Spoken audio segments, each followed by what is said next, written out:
Madam President, Senator from Kentucky.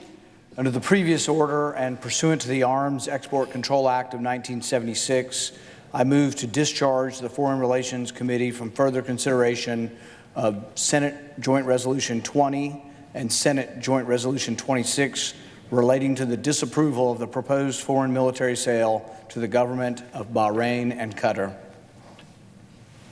The motions are now pending and will be debated concurrently until the hour of 11:30 a.m. with 7 minutes each reserved for the chairman and ranking member. Senator from Kentucky. Madam President, the Middle East is a hot cauldron, continuing and continually threatening to boil over. I think it's a mistake to funnel arms into these century-old conflicts. There is no great certainty that the arms that we send to the Middle East aren't one day used against our own soldiers. In fact, there is a real threat that someday our young soldiers will be sent to fight against the very weapons we send to these so-called allies. It has happened. In Iran, to this day, they still have some U.S. weapons that are left over from the weapons the U.S. supplied the Shah. In Iraq, some of the weapons we gave them to fight Iran were still there when we returned to fight Saddam Hussein. In Afghanistan, some of the weapons we gave to the Mujahideen to fight the Russians were still there when we returned to fight the Taliban. These weapons have a life of their own. It's not certain that they won't be used against us, and often have been used against us. Proliferating arms in the midst of chaos is a recipe for disaster. It's hard to argue that sending arms into Libya and Syria has in any way advanced liberty. Dreamers often longingly speak of a peace plan for the Middle East. Maybe we should consider a peace plan that doesn't include dumping more arms into a region aflame with civil unrest, civil war, and anarchy. The argument goes that we must arm anyone who is not Iran. We are told that because of Iran's threat, the U.S. must accept selling arms to anyone who opposes Iran, even bone saw-wielding countries brazen enough to kill a dissident in a foreign consulate. It doesn't matter how you act, how you behave, or who you kill, we'll still give you arms. What would happen if we just said no? What would happen if we simply conditioned arms sales on behavior? Are the Saudis so weak that Iran will run over them and run over the whole Middle East without our arms? Of course not. The Saudis now spend more on their military than the Russians. The Saudis have the third largest amount of military spending in the world. Only behind the U.S. and China. Saudi is number 3. Saudi Arabia is spending the third most on arms of anybody in the world. The Saudis and their Gulf allies spend 8 times more than Iran. They're perfectly capable of defending themselves against Iran. What are the Saudis doing with all the weapons we give them? Well, for one, they're bombing civilians in Yemen. They've been using our bombs, and up until recently, they were refueling their bombers with our planes. We've got no business in the war in Yemen. Congress never voted on it. It's unauthorized, it's unconstitutional, and we have no business aiding the Saudis in this massacre. The Saudis have used these bombs to bomb a funeral procession. They wounded over 400. A funeral procession. They wounded over 400 and killed 150. The Saudis recently bombed and killed 40 children on a school bus. The Saudis, with our support, continue to blockade one of the main ports of Yemen. As a consequence of this blockade and the Yemeni civil war, 17 million people live on the edge of starvation. In addition, the Saudis indiscriminately fed arms into the Syrian civil war. Even Hillary Clinton admitted this. In an email from Hillary Clinton to John Podesta, she wrote, "We need to use our diplomatic and more traditional intelligence assets to bring pressure on the governments of Qatar and Saudi Arabia, which are providing clandestine financial and logistical support to ISIS." Does anybody remember? We went to war with ISIS because of their horrendous violence and killing of civilians. We had to go back into Syria. Who was funding ISIS? Saudi Arabia and Qatar. Why in the world, what sane person would continue to send arms to countries who are giving arms to our enemies? I introduced a bill which unfortunately won't get a vote today, and that's to quit arming terrorists. You say, well, certainly you're not serious. Yes, I'm serious. We send arms to terrorists. We send them, and there's a stop-off point. They stop off in Saudi Arabia. They stop off in Qatar. They stop off in Bahrain. But these arms are winding up in the hands of al-Qaeda and radicals that we say we're pledged to defeat and that our soldiers risk life and limb defending against. So let's make sure that no one misses this point. Hillary Clinton admitted that Qatar and Saudi Arabia were funding and arming ISIS. How insulting. Our brave soldiers are sent over there risking life and limb, and we're supplying arms to the enemy. Hillary Clinton sent another State Department cable. In this it read, Saudi Arabia remains a critical financial support base for al-Qaeda and the Taliban. That's who we're fighting in Afghanistan. So we're fighting al-Qaeda everywhere. We're fighting the Taliban in Afghanistan, and they're being aided and armed by Saudi Arabia.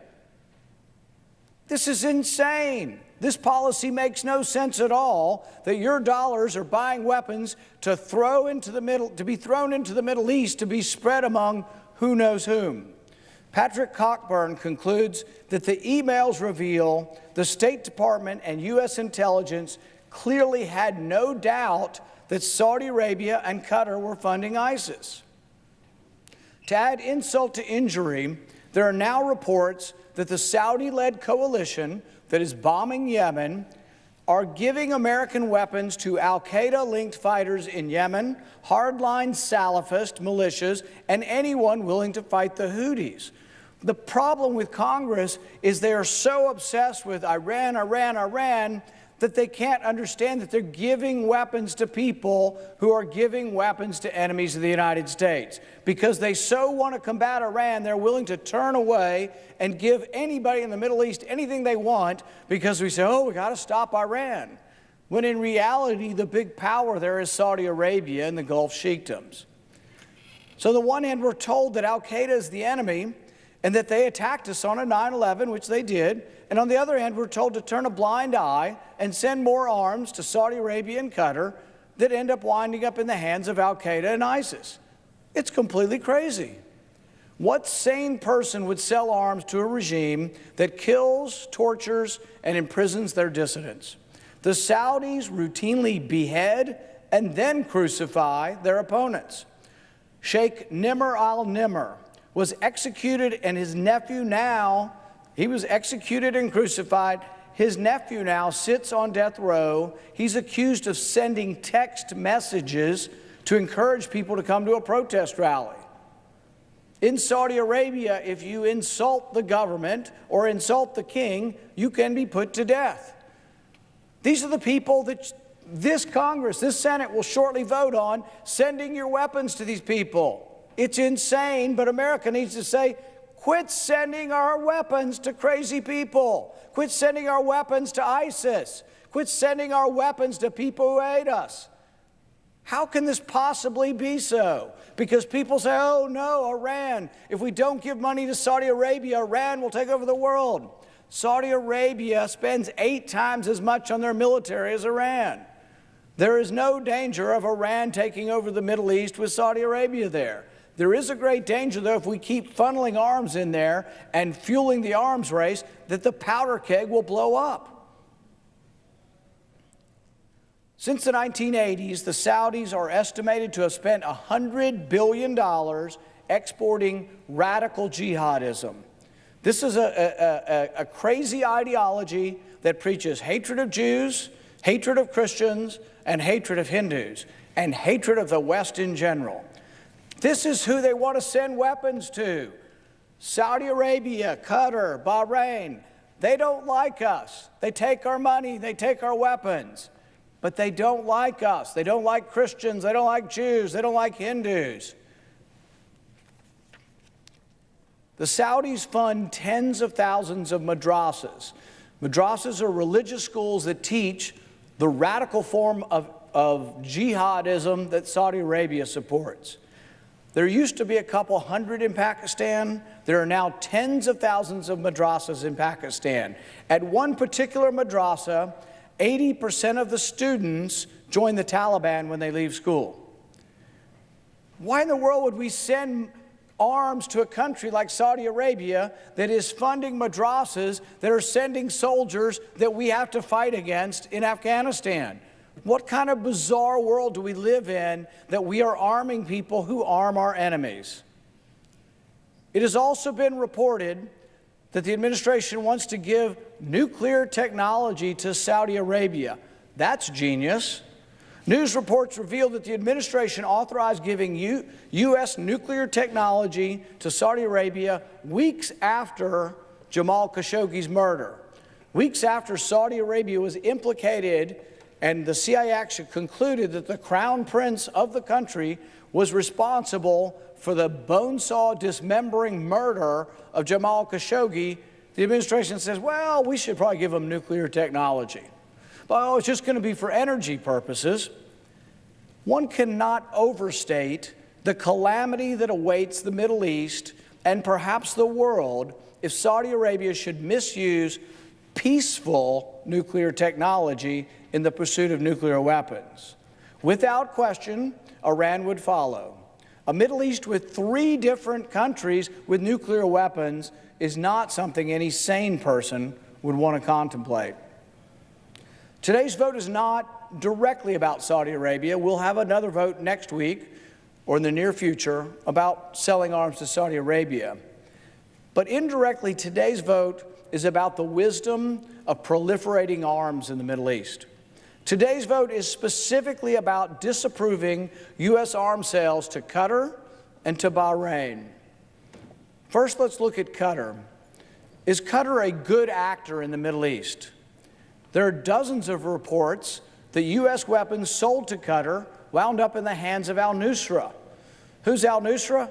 Al-Nusra is an al-Qaeda-like affiliate of radical Islamists who hate the U.S. and hate Israel and would set up an extreme form of radical Islamist government were they ever to win.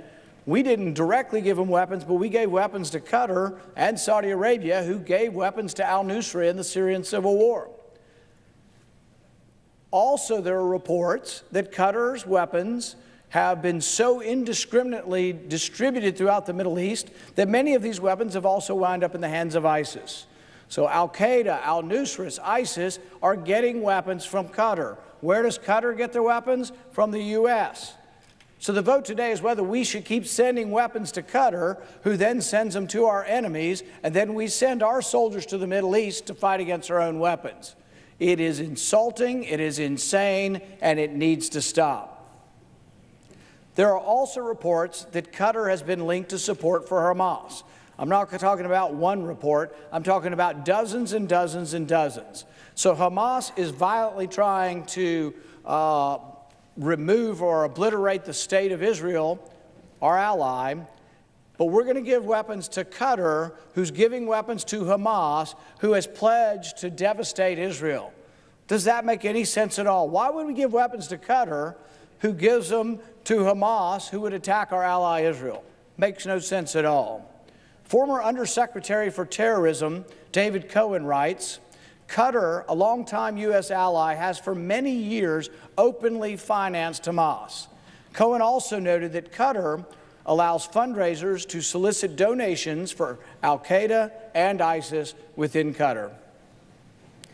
Many sources claim that Qatar has also provided safe haven for al-Qaeda leadership. Qatar is so distrusted that even the bone-saw-wielding Saudis think it's unwise to sell arms to Qatar. The Saudis, no stranger to terrorism, cut diplomatic relations with Qatar over allegations that Qatar was supporting terrorism. They both have supported terrorism, but now Saudi Arabia is saying Qatar's even worse than we are. We're bad. We give arms to terrorists. Sure, we do. Yeah. But Qatar's even worse. So we're not going to give any arms to Qatar because Qatar's even giving them to even worse people than we give them to. In the chaotic aftermath of the overthrow of Gaddafi in Libya, there is civil war, there is chaos, and it's a breeding ground for terrorism. Qatar supports the faction opposed to the faction that we support. Now, it could change next week, but as of now, we're going to give weapons to Qatar today, and they are involved in Libya on the side opposite that we are supporting. Why would we give weapons to a country that opposes us in a civil war? Now, there's a good question why we'd be involved in the Libyan civil war at all, and why we ever went over there to topple their government, but that's water under the bridge now. You have this chaos in Libya where the United States is supporting one side and Qatar supporting the other side. So why in the world would we give weapons to people that are opposing us in an armed conflict? No one disputes that Qatar has armed al-Qaeda and other radical groups throughout the Middle East. But people say, oh, we've got a base there, they let us land, they let us do stuff. So we need to look the other way and not care that they continue to support al-Qaeda, ISIS, al-Nusra, and other radical elements throughout the Middle East. How much of a risk is it to sell arms to Qatar? Only time will tell. How much of a risk is it that our soldiers may in the future fight against U.S. weapons that Qatar passes along to extremists? I think that's a very real risk. It has already happened, and it will continue to happen. And if you do not condition arms sales on behavior, they will not change their behavior. Some say, oh, we've got to do this. They've got to, have a base there. We have to do it. They say that particularly with Bahrain. With Bahrain, Bahrain is an island nation, a small nation. We have a big Navy presence there and thousands of sailors there. And so they say, well, it's our naval base. It's a stopping point. We need this naval base, so we're going to look the other way. We look the other way at a country that is ruled by a monarchy comprised of a minority. The Shia population, which is a form of Islam, are about 70% of the public. 25–30% are Sunni, and that is the monarchy. Well, if you're Shia and you object to the government or you criticize the government, guess what? You're imprisoned. Currently in Bahrain, there are 4,000 political prisoners.